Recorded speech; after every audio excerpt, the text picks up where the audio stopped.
इनको सिर्फ एक बात है कि आतंकवादी का कोई धर्म नहीं होता, आतंकवादी का कोई मजहब नहीं होता। आतंकवादी तो कोई भी कर सकता है, कोई भी आतंकवाद का काम कर सकता है। ऐसे लोगों को अपनी सोच बदलनी पड़ेगी। देश में जितनी भी घटनाएं हुई, जितने भी आतंकवादी घटनाएं हुई, सब में सिर्फ एक धर्म का नाम आता है और उसमें मरने वाले हिंदू और मुस्लिम दोनों हैं। इस बात को भी समझना पड़ेगा। अगर आप इस देश में अशांति फैलाना चाहते हैं, अगर आप इस देश में दंगा भड़काना चाहते हैं, तभी आप ऐसा बयान देंगे जैसा मुफ्ती मोहम्मद महबूबा ने दिया है। और ऐसे बयान को पूरे देश को कंडेम करना चाहिए और ऐसे नेता को इस बयान के ऊपर हेट स्पीच मानकर जेल में डालना चाहिए भारत सरकार को। ये कहीं ना कहीं पहले से ही आतंकवादी थे ही। ये तो भला हो देश की जनता का, जिन्होंने भारतीय जनता पार्टी को चुनकर इस पूरे देश में लाया और 370 जैसा जो एक कलंक था उसे भारतीय जनता पार्टी ने खत्म किया। अगर ये कलंक नहीं खत्म हुआ होता तो आज कश्मीर आतंकवाद का जड़ बन जाता और वहां पे हमारे सेना के जवान अभी भी उसी तरह रहते, पत्थर फेंके जाते जब पहले कांग्रेस के सरकार में फेंका जा रहा था। आज समय आ गया है ऐसे लोगों की पहचान करना और जो भी इससे लिंक्ड है सबको under section 18 of the UAPA act conspiracy के तहत मानकर सबको जेल भेजना चाहिए और इन लोगों की जमानत नहीं होनी चाहिए। जो ये बयान दे रहे हैं, सबसे पहले उनको, इन जिहादियों से पहले, इन आतंकवादियों से पहले उनको फांसी पे लटका देना चाहिए था। ये जो आतंकवाद की कोख पनपती है ना इस देश के अंदर, उसको पाल पोस कर बड़ा यही लोग करते हैं जो कहते हैं वो मासूम हैं, वो दबे कुचले हैं, उनको एजुकेशन नहीं मिला, उनको जो है उनको दबा के रखा गया। ये जो आवाज निकालते हैं ना, सबसे पहले इनको फांसी पे चढ़ाना चाहिए। इन्हीं के कारण आज देश के अंदर आतंकवाद फैल रहा है। मैं कह रहा हूँ चलो भारत के अंदर तुम दबे कुचले हो, अरे जहाँ तुम्हारा ही देश है भाई, पाकिस्तान में रोज शुक्रवार को बम फटता है, अफगानिस्तान, सीरिया, लेबनान, इजराइल, फिलिस्तीन, गजा, हर जगह तो ये फट रहे हैं भाई। नमस्कार साथियों, मैं रिंकेश जैन, आप देख रहे हैं भारत गान। जिस तरीके से बम विस्फोट हुआ दिल्ली के लाल किले के सामने, जहां एक तरफ निंदा की जानी थी और आतंकियों को कड़ा विरोध किया जाना, तो वहां महबूबा मुफ्ती जैसे मुस्लिम वोट बैंक की रोटियां खाने वाले नेता आगे आ गए हैं और कह रहे हैं अगर कश्मीरियों पर अत्याचार होगा तो उसका हश्र यही होगा जो लाल किले पे हुआ। तो मैं महबूबा मुफ्ती से पूछना चाहूँगा, मैं कहना चाहूँगा महबूबा मुफ्ती से, अगर कश्मीर में अत्याचार हो रहा है, इतनी अत्याचार हो रहा है, तो कश्मीर के लड़के फरीदाबाद में आके डॉक्टर कैसे बन जाते हैं? कश्मीर के लड़के नोएडा के कॉलेज में कैसे पढ़ रहे हैं? कश्मीर के लड़के जेएनयू में कैसे पढ़ रहे हैं? डीयू में कैसे पढ़ रहे हैं? अलग अलग शैक्षणिक संस्थाओं में कैसे उनको दाखिला मिल रहा है अगर इतना अत्याचार हो रहा है तो? आप हैं अत्याचार करने वाले लोग जो कश्मीर के युवाओं को भटकाते हैं, कश्मीर के युवाओं को आतंकी बनने में मोहताज कर देते हैं। आप जैसे लोग ही कश्मीर को बर्बाद कर रहे हैं और इस विषय पर सीनियर एडवोकेट हमारे साथ हैं, विशाल जी, उनसे बात करेंगे। क्या कहेंगे? ये बहुत ही दुर्भाग्यपूर्ण है कि एक संवैधानिक पोस्ट पर बैठा हुआ कोई व्यक्ति ऐसा बयान दे रहा है कि दिल्ली जैसी घटना पूरे देश में दोहराई जाएगी तो अब इस देश का युवा रुकने वाला नहीं है। इस देश के फोर्सेस श्री आदरणीय प्रधानमंत्री श्री नरेंद्र मोदी जी के हाथ में है और वो बकौल जवाब देना चाहते हैं। जब दूसरे देश में घुसकर जवाब दे सकते हैं तो अपने देश के ऐसे आतंकवादियों को जो स्लीपर सेल का काम कर रहे हैं, इनको भी जवाब देने की ताकत इस देश की सेना, इस देश का युवा रखता है। और जरूरत पड़ेगी तो सेना के साथ इस देश का युवा एक आर्मी मैन बनकर आएगा और अग्निपथ, अग्निवीर का जो शुरुआत किया गया था इसी तर्ज पर किया गया था। अगर देश में आंतरिक विद्रोह होगा तो ऐसे आंतरिक विद्रोह में जितने भी अग्निवीर हैं सब सामने आएंगे और देश के ऐसे लोग जो देश की संप्रभुता, देश की अखंडता और देश की शांति के ऊपर खतरा बने हैं, उनको बखौल जवाब देने का ताकत रखते हैं। जम्मू कश्मीर का पूरा विपक्ष आतंकवादियों को मासूम बता रहा है, अत्याचार से प्रताड़ित बता रहा है और इनको शर्म नहीं आ रही है उनका समर्थन करते हुए। इनको सिर्फ एक बात है कि आतंकवादी का कोई धर्म नहीं होता, आतंकवादी का कोई मजहब नहीं होता।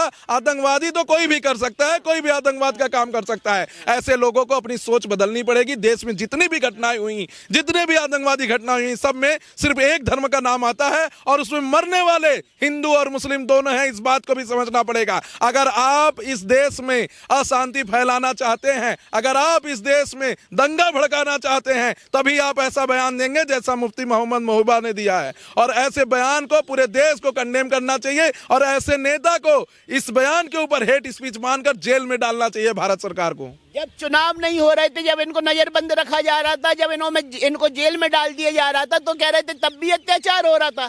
आज इनको चुनाव लड़ने की आजादी दे दी, सरकार बनाने की आजादी दे दी तो खुला हो गया, अब आतंकवादियों को समर्थन कर रहे हैं। ये कहीं ना कहीं पहले से ही आतंकवादी थे ही। ये तो भला हो देश की जनता का, जिन्होंने भारतीय जनता पार्टी को चुनकर इस पूरे देश में लाया और 370 जैसा जो एक कलंक था उसे भारतीय जनता पार्टी ने खत्म किया। अगर ये कलंक नहीं खत्म हुआ होता तो आज कश्मीर आतंकवाद आतंकवाद का जड़ बन जाता और वहां पे हमारे सेना के जवान अभी भी उसी तरह रहते, पत्थर फेंके जाते जब पहले कांग्रेस के सरकार में फेंका जा रहा था। आज समय आ गया है ऐसे लोगों की पहचान करना और जो भी इससे लिंक्ड है सबको under section 18 of the UAPA act conspiracy के तहत मानकर सबको जेल भेजना चाहिए और इन लोगों की जमानत नहीं होनी चाहिए। हुसैन दलवाई कांग्रेस के नेता हैं, महबूबा मुफ्ती पीडीपी की हैं, नेशनल कॉन्फ्रेंस से अपने वो हैं फारूक अब्दुल्ला साहब, तीनों एक मत में आतंकवादियों का समर्थन कर रहे हैं और कह रहे हैं कि अत्याचार कश्मीर में होगा तो दिल्ली में जवाब मिलेगा।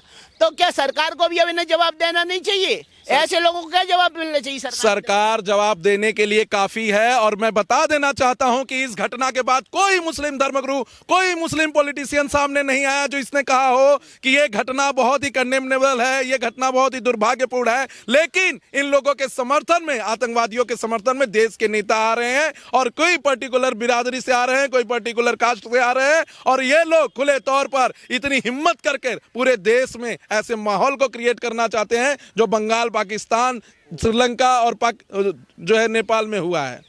आप बताइए, जिस तरीके से इन्होंने कहा कश्मीर के युवाओं पे अत्याचार होगा, अत्याचार हो रहा था तो फरीदाबाद की मेडिकल यूनिवर्सिटी में इनको दाखिला मिल जाता, यूनिवर्सिटी तैयार हो जाती, आतंकवाद के अड्डे बन जाते कि अगर इनके ऊपर अत्याचार हो रहा था। अगर अत्याचार नहीं हुआ तभी तो यहाँ ऐसा काम हो रहा है। ये देश बाबा साहब के संविधान से चलता है और संविधान में जितने भी माइनॉरिटी को राइट दिए गई हैं उतना किसी अन्य देश में नहीं दिया गया है। और ऐसे सारे इंस्टीट्यूशन जहां पे आतंकवादी घटनाएं चल रही हैं, जहां पर देश विरोधी काम चल रहा है, जहां पे देश विरोधी सोच रखने वाले हैं, उन सारे इंस्टीट्यूशन को कहीं ना कहीं भूमिदोज कर देना चाहिए और ऐसी जगह पर जो गरीबों को घर अलॉट कर देना चाहिए। क्या लगता है कि कश्मीर के ऊपर जिस तरीके से कमेंट की जा रही, युवाओं के ऊपर जो विपक्ष एकदम से बोल रहा है कि समर्थन में, आतंकवादियों के समर्थन में उनको अन्याय हो रहा है, तो आपको लग रहा है हिंदुस्तान में कश्मीरियों के ऊपर अन्याय हो रहा हो? किस जगह कश्मीरियों को सम्मान नहीं मिल रहा भारत की? पूरे भारत में कम्युनिटी बेस्ड कोई भी ऐसा डिफरेंट पैदा ही नहीं हो रहा है जो कि हो, और पूरे भारत में चाहे हिंदू हो, मुस्लिम हो, सिख हो, बौद्ध हो, इवन कि कई मुस्लिम धर्मगुरुओं ने भी माना है कि जितने सुरक्षित हम भारत में हैं उतना किसी और अरब कंट्रीज में भी नहीं होंगे। लेकिन आज इस देश में इस धर्म का, इस कॉन्स्टिट्यूशन का मजाक बनाया जा रहा है और संवैधानिक पोस्ट पे बैठा हुआ आदमी जो जीत कर आता है वो ऐसी ऐसी बातों को करता है जिससे कि देश की भावनाएं आहत हो रही हैं। इन हालातों को देखते हुए क्या फिर से राष्ट्रपति शासन लगा देना चाहिए कश्मीर में?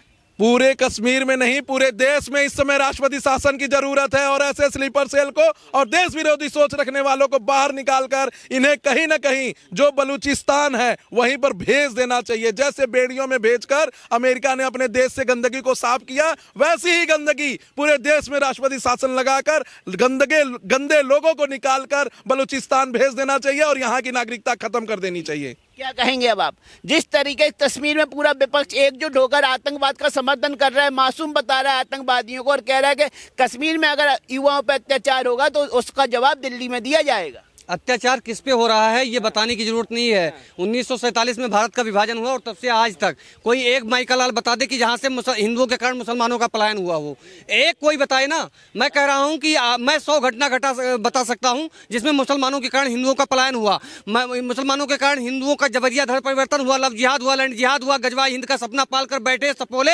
हाय दिन भारत को खंडित करने के मंसूबे काटते हैं। भारत के अंदर भारत के लोगों को उतनी व्यवस्थाएं नहीं मिली जितनी व्यवस्थाएं इनको मिली। वक्फ बोर्ड इनको मिला, पर्सनल लॉ बोर्ड इनको मिला, ठीक है, आर्टिकल 370 इनको मिला, तमाम चीज़ें इनको मिली, सारी व्यवस्थाएं इनको मिली। हमारे गुरुकुल बंद कर दिए गए, इनके मदरसे फल फूल रहे हैं, मस्जिद इन्होंने बनाई जगह जगह। कौन दबा कुचला इस देश के अंदर? जो मेजोरिटी में है वो दबा कुचला है, वो पलायन कर रहा है, वो अपने अस्तित्व की लड़ाई लड़ रहा है। वो कैराना से पलायन किया, वो बंगाल से पलायन कर रहा है, वो केरल से पलायन कर रहा है, वो बिहार से पलायन कर रहा है। ये दबे फिर भी महबूबा मुफ्ती को, उमर फारूक अब्दुल्ला को और कांग्रेस के जो नेता हैं हुसैन दलवाई को मासूम दिखाई दे रहे हैं आतंकवादी। क्या आपको लग रहा है कि फरीदाबाद में आके जो स्टूडेंट पढ़ रहे हैं उनके ऊपर अत्याचार हुआ तभी वो बम बना लिए उन्होंने? जो ये बयान दे रहे हैं, सबसे पहले उनको, इन जिहादियों से पहले, इन आतंकवादियों से पहले उनको फांसी पे लटका देना चाहिए था। ये जो आतंकवाद की कोख पनपती है ना इस देश के अंदर, उसको पाल पोस कर बड़ा यही लोग करते हैं जो कहते हैं वो मासूम हैं, वो दबे कुचले हैं, उनको एजुकेशन नहीं मिला, उनको जो है उनको दबा के रखा गया। ये ये जो आवाज निकालते हैं ना, सबसे पहले इनको फांसी पे चढ़ाना चाहिए। इन्हीं के कारण आज देश के अंदर आतंकवाद फैल रहा है। मैं कह रहा हूं चलो भारत के अंदर तुम दबे कुचले हो, और जहां तुम्हारा ही देश है भाई, पाकिस्तान में रोज शुक्रवार को बम फटता है, अफगानिस्तान, सीरिया, लेबनान, इजराइल, फिलिस्तीन, गजा, हर जगह तो ये फट रहे हैं भाई, हर जगह फट रहे हैं। वहां इनको कौन दबा रहा है भाई? पाकिस्तान में कौन दबा रहा है? इन्हीं का मासूम है, जब ही तो फट रहे हैं ना, मासूम है, उन्हें नहीं पता कहाँ फटना है, कैसे फटना है, जहाँ मन होता वहाँ फट जाता। मासूम कुछ नहीं, एक हसीन मुंगेरी लाल के हसीन सपने 72 हूर है, उसके कारण फट रहे हैं मेरे भाई, और कुछ नहीं है, ना कोई प्रॉब्लम है, ना कोई समस्या है।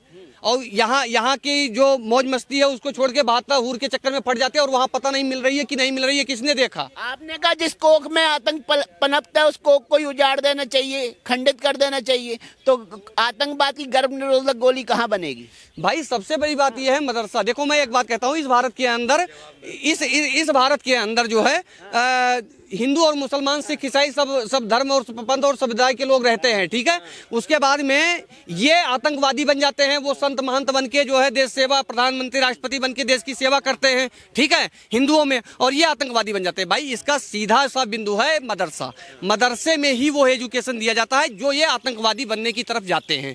दूसरी बात, मैं इनकी गलती नहीं मानता हूँ, उस पौधे को सींच रही है हमारी भारत की सरकार, उनको फंड देती है, उनको पैसा देती है, और पैसा देती है पढ़ने के लिए नहीं, फटने के लिए देती है। और यही कारण है कि आज पूरा भारत आतंकवादियों की जद में है। या अगर इमेजिन कीजिए कि अगर ये 3000 किलो RDX डिलीवर हो जाता पूरे NCR में, तो आज लाशें गिनना मुश्किल हो जाता मेरे भाई। ये छोटी मोटी बातें नहीं थी। और सुनो, इस बार कोई जाहिल नहीं पकड़ा गया है, डॉक्टरों की सफेद पोश की एक पूरी फौज पकड़ी गई है कि इंजेक्शन में भर भर के तुमको चढ़ा देते, एक ही रात में एक हॉस्पिटल से हजार लाशें निकलती।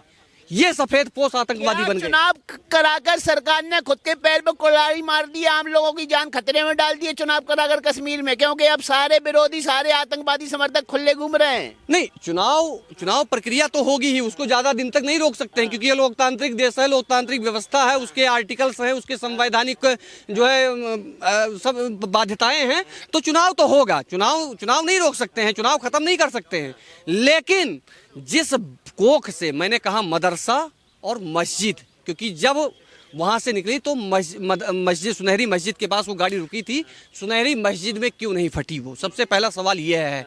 और दूसरी बात, जब ये फटी तो जब सुनहरी मस्जिद के पास थी तो क्या वहां पे वो झक मराने गया था, अपनी गाँव बजाने गया था? वहां पे पता करने गया था कि कितनी समय कहाँ कैसे फ्री होंगे और किस तरह से हम इस घटना को अंजाम दे सकते हैं, ठीक है। तो कुल मिला के मेरा 100 का सीधा एक बात है, इस देश के हिंदुओं को जागना पड़ेगा अगर उनको इस देश में रहना, क्योंकि अब दूसरा देश हमारे पास है भी नहीं कि जहाँ पे हम जाके बस जाएंगे। हमारे पास रहा सहा कसर केवल भारत बचा है जहाँ पे हम रह सकते हैं, बाकी अन्य देशों में हमारे पास जमीनें नहीं है, ठीक है। तो अब यहाँ पे अगर आतंकवाद खत्म करना है तो अरुणाचल प्रदेश के आदिवासी हिंदुओं से सीख लेना पड़ेगा। उन्होंने कहा हम अरुणाचल प्रदेश को बांग्लादेश नहीं बनने देंगे, पाकिस्तान नहीं बनने देंगे। वो सरकार के भरोसे नहीं बैठे, वो सड़कों पर निकल गए, खुद हथौड़े से मस्जिद तोड़ी और बांग्लादेशियों को भागने पर मजबूर कर दिया। तो वहाँ इस्लामियत की हुकूमत नहीं है ना, कश्मीर में तो इस्लामियत की हुकूमत है। वहाँ भी रहबर हैं, वहाँ भी पैरोकार हैं, वहाँ भी बैठे हैं जिन्होंने फर्जी प्रमाण पत्र बनाया, आय जाति तमाम दुनिया भर की सेवाएं दी, वहाँ भी हैं।